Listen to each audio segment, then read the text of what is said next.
Agora eu vou falar sobre o negro, Wagner Silva de Souza. No momento em que eu e o segurança discutíamos, após eu ter sido agredido pelo segurança, saía ali do Banco Itaú o Wagner, juntamente com a sua companheira Fabiana. Ele parou e perguntou para o segurança o porquê que eu estava o agredindo, quando na verdade eu havia sido agredido. Eu falei isso para ele: peraí, a vítima que sou eu, cara. Ele me agrediu, ele me seguiu, ele me agrediu. Mas o segurança disse o seguinte, que ele não sabe por quê. Eu comecei a agredi-lo e a xingá-lo. E o Wagner simplesmente acabou ficando do lado dele. Quando eu vi que não tinha possibilidade de argumentação, o que eu fiz? Eu falei, então, o seguinte, eu vou recorrer à polícia. Como eu sabia que próximo ali tinha um posto da polícia, ali encostado ao Bar Espinha, hoje sede da Prefeitura de São Paulo, eu me dirigi até lá. Chegando lá, eu encontrei o soldado Verri e passei a comunicar os fatos. Aí deu no que deu, né? O soldado Verri, juntamente com o sargento Fonseca, acabaram ficando do lado do sargento e desse negro. Foi aí que eu comecei a perceber que ali havia corporativismo, porque, na verdade, eu era a vítima. Eu recorri ao auxílio da polícia. Dali a pouco, simplesmente, os policiais me transformaram em réu. Eu fiquei sem entender nada. Aí nós fomos até a polícia, a central de flagrantes, né? Chegando lá, o Wagner também, logicamente, deu seu testemunho, né? Ele disse o seguinte, que ele presenciou um branco esfregando o dedo no braço para diferenciar a sua cor da cor do negro, que na verdade esse segurança nem negro é, conforme eu já disse. Se eu ficar exposto ao sol meia hora, 15 minutos, eu fico da cor dele. E ele também disse que naquele dia eu teria chamado o segurança de seu bosta. Eu não uso esses termos, eu já falei que eu falei seu bosta, que eu esfregava o meu dedo, que ele disse que eu não deveria agir daquela forma contra um negro. Mas que forma que eu agi? A única coisa que ele ouviu eu falar foi o seguinte, que a atitude do segurança de me seguir e me agredir era típica de uma sub-raça. Isso eu falei e falo que eu volto a falar, eu repito milhares de vezes, né? Porque quem age contra seu semelhante dessa forma covarde, para mim é um ser inferior, para mim é uma sub-raça. Bom,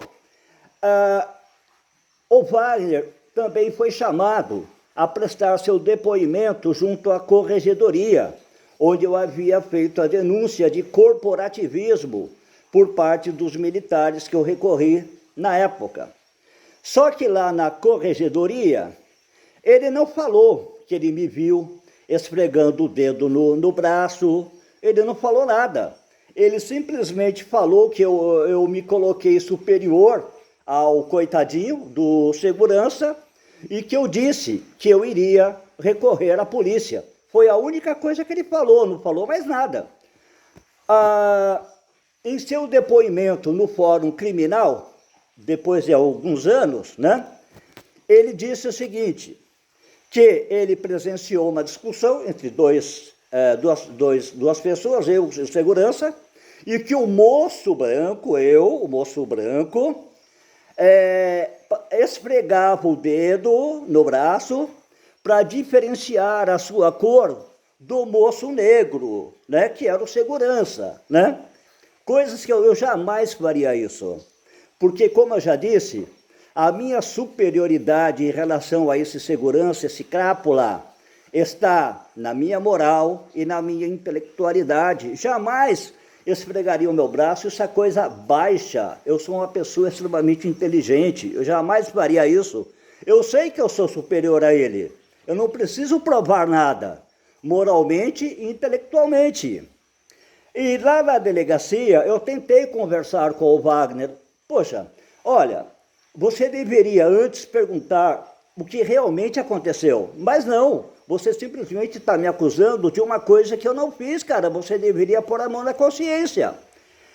Ele disse o seguinte, que no passado os irmãozinhos negrinhos foram escravizados pelos brancos. O que eu tenho a ver com isso?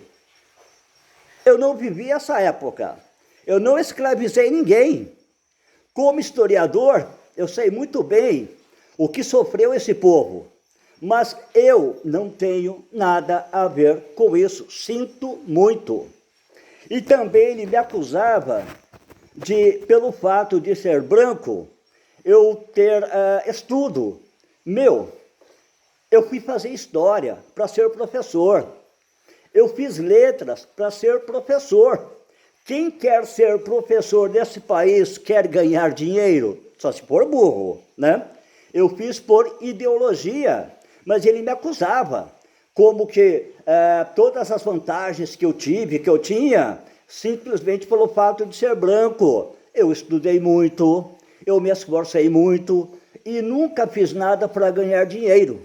Enquanto que esse negro, ele era estagiário de direito, ele estava fazendo direito, né? Se eu quisesse ganhar dinheiro, eu iria fazer, por exemplo, direito, mas não. Eu fui fazer história e letras para ser professor. E hoje eu sou ambientalista. Que interesse tem um professor e um ambientalista em ganhar dinheiro? Nenhum interesse. Hoje eu combato desmatamento, eu combato queimadas, eu denuncio crimes ambientais. Tem um monte de gente aqui que adoraria me ver morto. Seria um incômodo a menos. Aí vem um desclassificado desse, um criminoso desse, um recalcado desse, me acusar de querer ser superior aos outros, de ofender os outros, simplesmente pela minha cor, simplesmente pela minha formação acadêmica. Jamais faria isso, jamais faria isso. Esse negro, para mim, ele não passa de um criminoso, de um recalcado, e aqui ele cometeu um crime. Falso testemunho é crime, e foi isso que ele fez. Mas eu tentei, inclusive na delegacia, quando eu fui tentar conversar com ele até tentou me agredir, na hora em que ele falou que os irmãozinhos negrinhos do passado foram escravizados, como que se eu tivesse culpa. Eu não tenho culpa nenhuma culpa. Eu não ia buscar negros lá na África, eu não ia trocar negros por aguardente e rapadura, por fumo, eu nunca fiz isso. Eu vim a esse mundo em décadas mais tarde. Então, é uma pessoa doente. E o pior, que a doença dele prejudica pessoas, porque ele é um criminoso, prestando falso testemunho. Então, vejam bem, o que aconteceu? Eu fui vítima de um segurança, mau caráter, segurança de um bandido, o maior fraudador do sistema FIES do Brasil. Por combater esse fraudador, esse ladrão, eu sofri perseguições, ameaças e agressões, e ainda me aparece um negro doente, recalcado, me acusando de coisas que eu jamais faria, que eu jamais fiz na minha vida. Jamais na minha vida eu esfregaria meu dedo e meus braços para me diferenciar de alguém. Eu já sou diferente, eu me considero diferente, eu sou uma pessoa superior, intelectualmente, eu vivo para prestar o bem.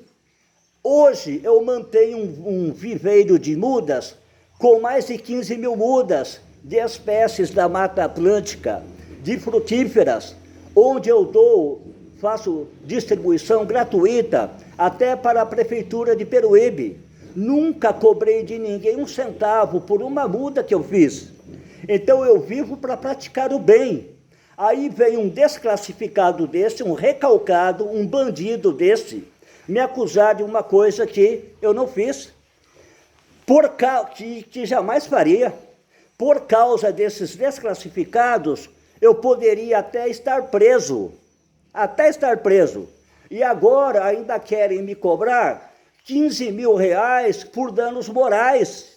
É uma coisa absurda, por causa de um desclassificado desse. Um irresponsável. Não só ele, como também o segurança. É lógico que no dia do depoimento lá no GCRIM, eles já estavam todos agrupados para falarem a mesma coisa. Todos auxiliados ali pelo advogado. E esse bandido desse negro aqui também é formado em direito.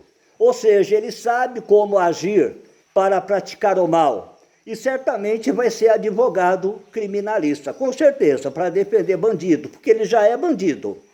Perceberam? No próximo vídeo, eu vou falar sobre a atuação das funcionárias Juliana e Sueli, que na verdade atuavam para enganar alunos, para que esses alunos entrassem no falso FIES da faculdade. Também falaram absurdos em relação à minha pessoa. Usaram palavras que eu jamais usaria, porque eu não uso esse tipo de palavras de baixo calão que elas usaram. Isso é típica da sub-raça, como o segurança, como esse negro e como as duas. Então, no próximo vídeo, eu vou entrar em detalhes em relação a essas duas pilantras, a Juliana e a Sueli. Tá ok?